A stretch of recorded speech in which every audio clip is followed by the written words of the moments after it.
Assalamualaikum warahmatullahi wabarakatuh. Waalaikumsalam warahmatullahi Waalaikumsalam warahmatullahi wabarakatuh. Iya, apa kabarnya ibu-ibu semua? Alhamdulillah. Baik. Baik, alhamdulillah ya. Semoga kita selalu berada dalam lindungan Allah ya di situasi pandemi ini. Alhamdulillah dengan hadirnya ibu-ibu semua berarti memperlihatkan kalau ibu-ibu semua sehat. Baik, ibu-ibu, untuk pertemuan kali ini saya akan menyampaikan materi tentang pengajaran yang sesuai dengan capaian dan tingkat kemampuan. Tapi sebelum dimulai, bagaimana kalau kita menghangatkan suasana dulu dengan tepuk pramuka? Walaupun bukan acara pramuka, tapi tidak apa-apa ya. Kita nostalgia kenangan kita sekolah dulu. Masih ingat tepuk pramukanya ibu-ibu seperti ini ya? Seperti itu. Iya, satu kali aja. Ayo kita mulai semuanya. Tepuk pramuka. Ya.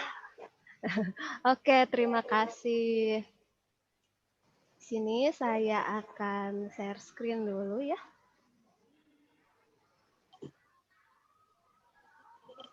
Nah, sudah terlihat ibu-ibu semua? Sudah. Iya. Sudah. Ya, seperti yang tadi saya sampaikan, saya di sini akan menjelaskan sedikit tentang pengajaran yang sesuai dengan capaian dan tingkat kemampuan. Nah, mungkin kita flashback dulu ya.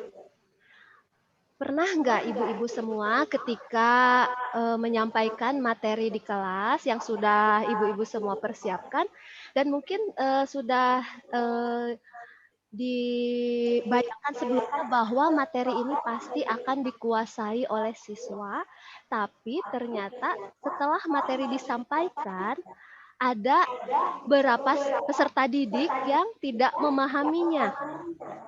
Jadi ada sebagian yang memahami, ada sebagian yang mungkin memahaminya hanya sedikit, dan bahkan ada yang betul-betul tidak memahami materi sama sekali. Pernah nggak kira-kira Bapak mengalami? Sering ya? Iya. Nah, kira-kira menurut ibu-ibu semua yang menyebabkan itu terjadi itu apa ya? Terbayang tidak kira-kira? Tidak sesuai dengan kemampuannya, Bu. Ya betul Bu Melin. Atau mungkin kalau pendapat yang lain, ibu yang lain? Sama mungkin ya dengan Bu Melin ya? Iya, sama. Ya, sama. Ya betul. Jadi betul ibu-ibu semua, ketika materi yang kita sampaikan kepada peserta didik menghasilkan hasil yang berbeda, ada peserta didik yang memahami, ada yang tidak memahami sama sekali, ada yang sudah memahami, itu semua disebabkan oleh kemampuan atau karakteristik yang berbeda-beda dari siswa tersebut. Memang mungkin memiliki banyak faktor ya, tapi secara umum yang menyebabkannya itu adalah kemampuan dari peserta didik tersebut yang berbeda-beda. Jadi, pembelajaran yang tepat itu harus disesuaikan dengan kemampuan dari peserta didik tersebut. Nah, pengajaran yang sesuai dengan capaian atau tingkat kemampuan peserta didik itu apa sih? Di sini saya akan menyampaikan sedikit bahwa ini adalah sebuah pendekatan belajar yang mengacu pada tingkat capaian atau kemampuan peserta didik. Jadi, ibu-ibu, pendekatan pembelajaran ini tidak mengacu pada tingkatan kelas, tetapi sesuai dengan fase. Nah, kita yang di SMA untuk kelas 10 itu adalah fase E. Untuk kelas 11 dan kelas 12 itu termasuk ke fase yang F. Nah, kemudian pembelajaran ini dibuat dan disesuaikan dengan capaian, tingkat kemampuan, dan kebutuhan peserta didik untuk mencapai capaian pembelajaran yang diharapkan. Dan ini adalah bentuk implementasi yang sesuai dengan filosofi pendidikan Ki Hajar Dewantara. Nah, dengan kita memperhatikan capaian, tingkat kemampuan, dan kebutuhan peserta didik sebagai acuan untuk merancang pembelajaran, maka kita ini sedang melakukan upaya untuk mewujudkan pembelajaran yang berpusat kepada peserta didik. Implementasi dari filosofi pendidikan Ki Hajar Dewantara tadi. Nah, tahapannya seperti apa? Ada 3 tahapan. Yang pertama, asesmen. Jadi asesmen ini adalah tahap pertama yang sangat penting yang harus ibu-ibu lakukan. Asesmen ini biasa disebut dengan asesmen diagnostik. Nah, apa yang perlu dikenali dari peserta didik itu? Di antaranya adalah potensi, karakteristiknya, kebutuhan, tahap perkembangan peserta didik, tahap capaian pembelajaran peserta didik, dan lainnya. Nah, setelah ibu-ibu semua melakukan asesmen, kemudian dilanjutkan ke tahapan perencanaan. Nah, di tahap perencanaan ini, ibu-ibu semua bisa menganalisis data dari asesmen yang sudah dilakukan, kemudian dikelompokkan. Contoh, mengelompokkan peserta didik dengan kemampuan rendah, dengan kemampuan sedang, dan kemampuan tinggi, seperti itu.